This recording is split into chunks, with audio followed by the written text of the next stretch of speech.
I had a great conversation on Sunday with a sociology student from Princeton. She's taking a class on poverty in America and wanted to talk about where we at West End see ourselves in the struggle for a more equal society. She wanted to talk about Tuesday Table, what kind of impact it has and where it fits into the larger movement, particularly the efforts to address poverty through policy. And she said something in passing that I took issue with. She referred to Tuesday Table as triage. Triage. Now, it's not that I found that offensive, and she wasn't overly committed to the term. It was just something that came up in passing. But I felt that such a description misses a really big part of what we're doing, what we're up to, what programs like that are capable of doing. It evaluates them on a purely material level, when the reality of poverty in America is so much more than just an issue of material distribution. That's because poverty in America is not a result of a lack of resources. And I know you know this. We're the richest country in the history of countries. There are houses in America that would make Solomon's temple look like a double-wide trailer. In fact, for every person that we let sleep on the streets of our country, there are 28 vacant homes for every individual. Here in the city, the ratio is a little different, but the number is 9. There are 9 vacant homes for every unhoused person in New York City. Now, I could talk poverty statistics all day, but as my former classmates might say, that ain't gonna preach. And moreover, I have a feeling that y'all don't really need the convincing. In fact, so many people in our congregation and in our community have in one form or another dedicated their lives to wrangling our social and legal structures into the shape of something resembling justice. It's no small task.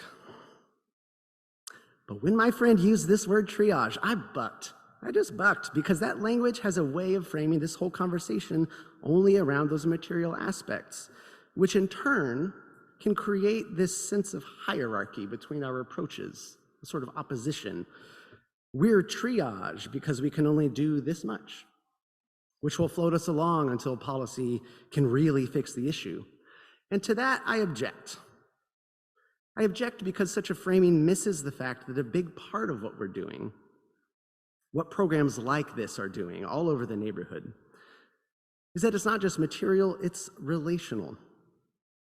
I know that we're not lifting individuals up and out of poverty on Tuesdays, but we're doing more than just surviving too. We're stepping into the social isolation of poverty and rebuilding relationships, community, dignity. There are breaches that need repairing.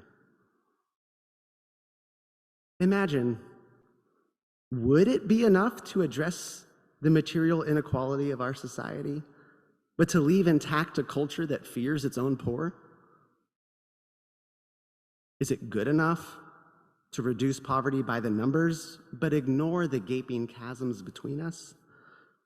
The practiced denial of the image of God in the least of these? Is not this the fast I choose, to loose the bonds of injustice, to undo the thongs of the yoke, to let the oppressed go free, and to break every yoke? To remove the yoke itself from our midst, from our tool set, so that it may never be used again.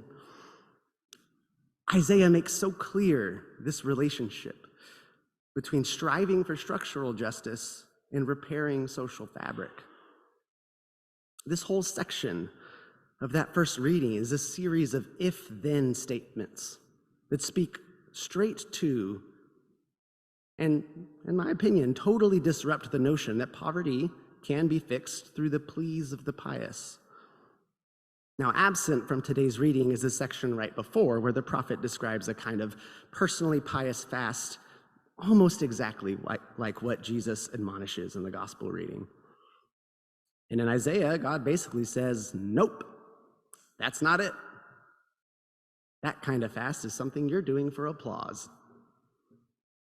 Now, I'm sure that we can all think of very public examples of this behavior, and I don't need to name them.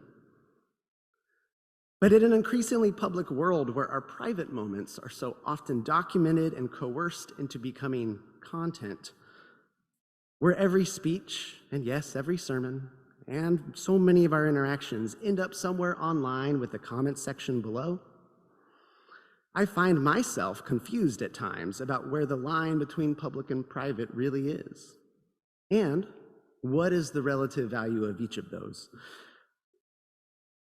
Now, perhaps that's why Jesus' words about giving alms in secret seemed kind of scandalous to me at first.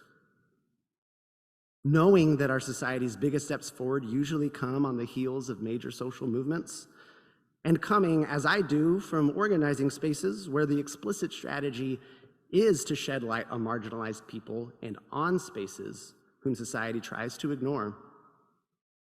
The notion of keeping your acts of righteousness secret, not just keeping it humble, but keeping it secret,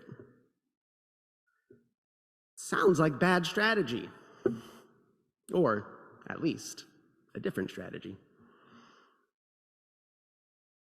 But it's Jesus' words to not let your left hand know what your right hand is doing that really begins to unlock the puzzle for me. After all, in the body of Christ, I am but one member. Perhaps I am the right hand today, giving alms in secret. Perhaps when I rally in Albany next month, I'll be part of the left hand. These are not in competition. Indeed, they are fundamentally and literally connected. What if we thought about structural and relational approaches to poverty as the left and right hands of something bigger? Yes, we need to have a public conversation about how our social and economic policies have been whittled and shaped into a machine that exacerbates inequality while simultaneously blocking our ability to address it.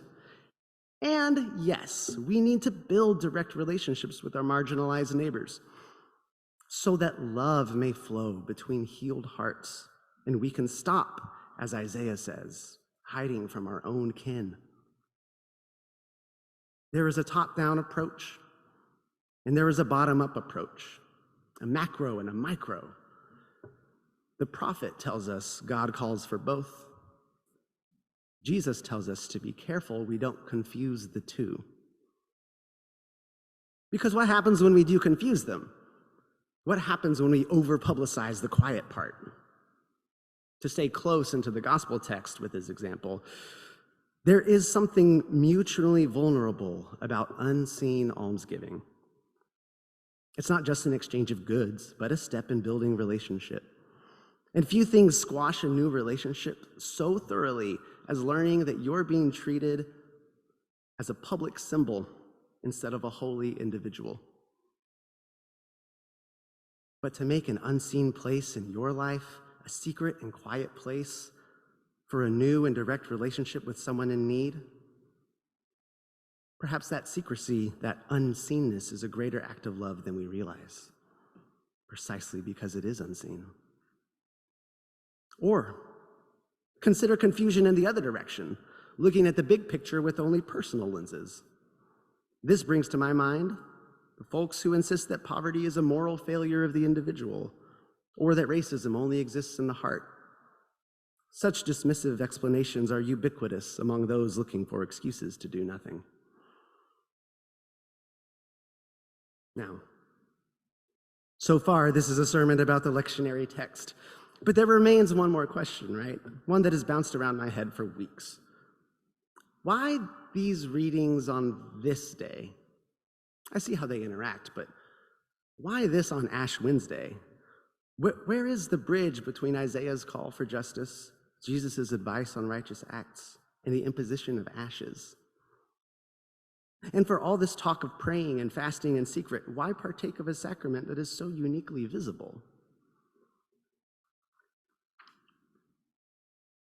I suppose that we may all have our own answers to this. But Ash Wednesday marks the beginning of Lent, a time of quiet reflection, penitence, and preparation.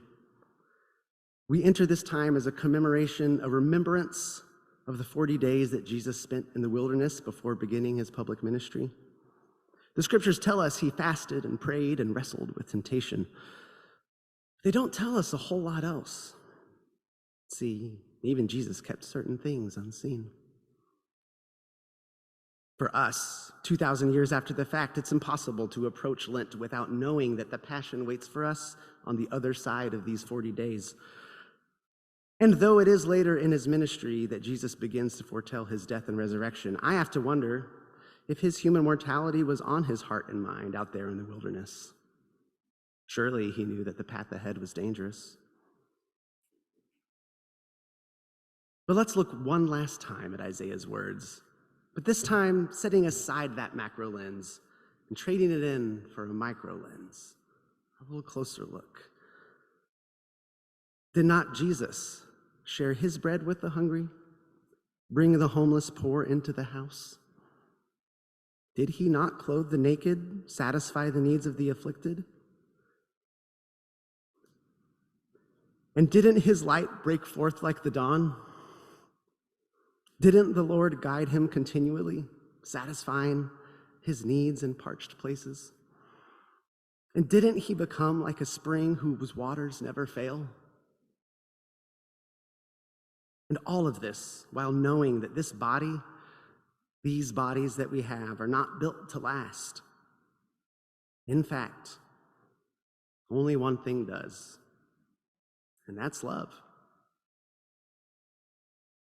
Not just Valentine's Day love between romantic partners, as our culture so often tries to limit it, but the real radical love that binds you and I to each other on this uncertain path. The love that says, everybody in, nobody out. You are my kin, no matter what the world says. For whatever it's worth, my Princeton friend agreed.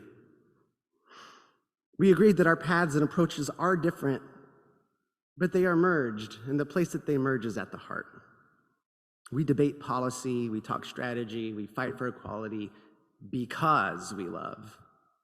And it has to be that way. And when she and I and you and we depart, that will be what lasts. There's an old country song that my uncle always sings that says it better than I could, so I leave you with words from the Nitty Gritty Dirt Band. Ashes to ashes, dust into dust. Kingdoms will crumble, bridges will rust, mountains will disappear, rivers will dry up. And so it goes with everything but love.